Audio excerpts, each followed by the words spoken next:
Ah, alors le tue l'amour, pour moi, c'est l'humour. Je déteste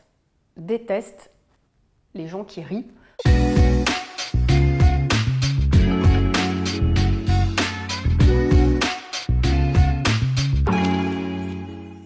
Tue l'amour, c'est quelque chose qui vraiment va te faire redescendre la libido et l'excitation directement. Ouais, il n'y a pas tant de trucs qui me dérangent, quoi. Je suis assez ouverte, hein. Gros problème avec les chaussettes, c'est horrible. Et tu vois des chaussettes pois vert, jaune, et tu fais, ouais, non. Pour moi, c'est des chaussettes craquées. Tu sais, avec les chaussettes qui arrivent au mollet, et quelque part, ça a un petit côté tennisman ou je sais pas quoi, tu vois. Mais franchement, c'est pas très grave en vrai. Des fois, on peut avoir froid aux pieds. Alors, il y a toujours le cliché des chaussettes. Perso, je m'en fous. Un angle pas coupé. Des mecs qui s'expriment un petit peu de manière crue, mais qui savent pas le faire. Alors les poils, si la nana elle est pas épilée, vraiment c'est compliqué. La laine de clope, hein, vraiment, je pense vraiment c'est peut-être le pire. Une salade dans les dents. Ou un mec qui remet 2 fois le même caleçon, ça aussi c'est horrible. Quelqu'un qui a un problème d'hygiène, à la rigueur. Et la transpiration aussi, c'est un tue l'amour. Des fois, t'as juste des parfums ultra forts. Et ça, c'est ignoble. Sinon, c'est tout. Je m'arrêterai là. Les gens qui rient ou qui positionnent la situation pendant un acte ou juste avant, dans les préliminaires, sur l'humour.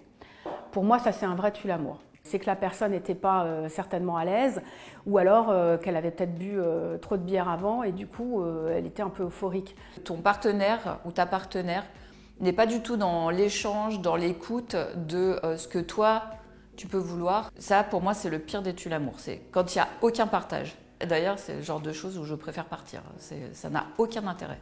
Pour moi, le tue l'amour, vraiment en top position, c'est l'hygiène.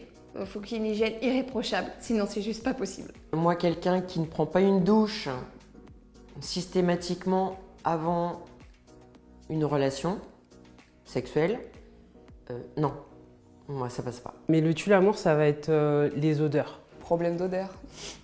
Désolée. Les odeurs, c'est juste insupportable quand on a... Je parle vraiment des odeurs fortes où on sent que c'est pas des odeurs saines. C'est assez déstabilisant en fait pour moi. Je pense que c'est la seule chose qui est vraiment un tue l'amour pour moi. Ah, moi j'y vais cash. Hein. Quand ça sent pas bon, ça sent pas bon. C'est soit tu vas à la douche, soit on arrête tout et salut. Enfin, quoique, moi, des fois, ça m'a pas trop dérangé de dire à quelqu'un, soit tu retournes la faute contre toi et tu dis « Oh, je pue, viens, on va prendre une douche ensemble » et ça permet de... La technique, elle est pas con.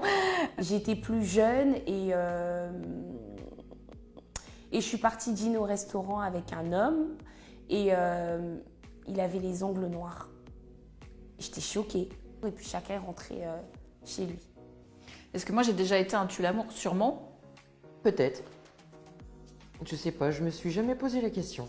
Très certainement. Et moi, j'ai déjà clairement été un tue l'amour. Obligé. Pour en avoir parlé avec certains mecs, il y a des mecs qui n'aiment pas les poils pour le coup. Et je sais que moi, je m'épilais pas tout le temps. Et même parce que j'ai la flemme, parce que j'ai pas envie, parce que c'est pas trop mon truc. Alors, j'avais une vingtaine d'années et j'ai eu un souci gynéco, en fait, que j'ignorais. Et du coup, ça créait des odeurs. Et c'est un garçon un jour qui me l'a dit. Et c'est comme ça que je me suis rendu compte que je faisais une infection. Je pense que lui, il n'a pas forcément gardé un bon souvenir. Mais moi, je le remercie parce que du coup, j'ai pu me faire soigner alors que j'étais pas au courant. J'ai un gros problème avec les filtres et avec ce que je peux dire. Et je peux dire énormément de conneries, même pendant le sexe. Et je pense que peut-être à un moment, il faut que j'apprenne à fermer ma bouche, quoi.